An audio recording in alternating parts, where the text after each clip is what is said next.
Hello बच्चों, चलिए प्रश्न को देखते हैं। प्रश्न दिया गया है, तनाव की स्थिति में कौन क्रियाशील रहता है? पहला अनुकंपी तंत्रिका तंत्र, दूसरा परानुकंपी, तीसरा यहाँ पर है सोमैटिक और लास्ट में संपूर्ण स्वायत्त तंत्रिका तंत्र है। तो सबसे पहले यहाँ पर इस प्रश्न का हम मुख्य अवधारणा देख लेते हैं। मुख्य मुख्य अवधारणा। तो मुख्य अवधारणा में यहाँ पर हम देखेंगे तंत्रिका तंत्र के भाग, तंत्रिका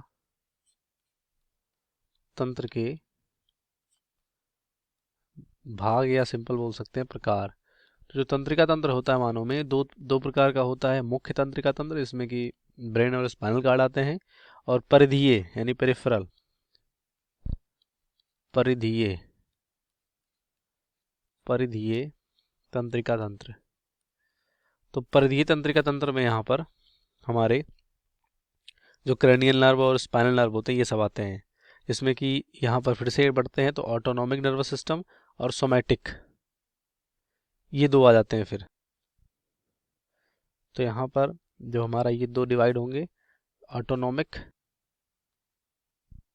जिसे स्वायत्त बोलते हैं, स्वायत्त तंत्रिका तंत्र, और यहाँ पर सोमैटिक, सोमैटिक ये आ जाएंगे।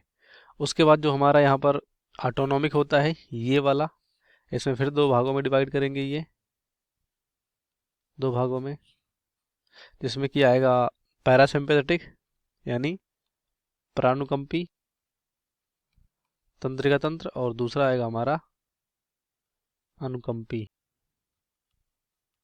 तंत्रिका तंत्र। तो अनुकंपी के लिए सिंपैथेटिक जो यहाँ पर एक्टिव है यानी सजगता,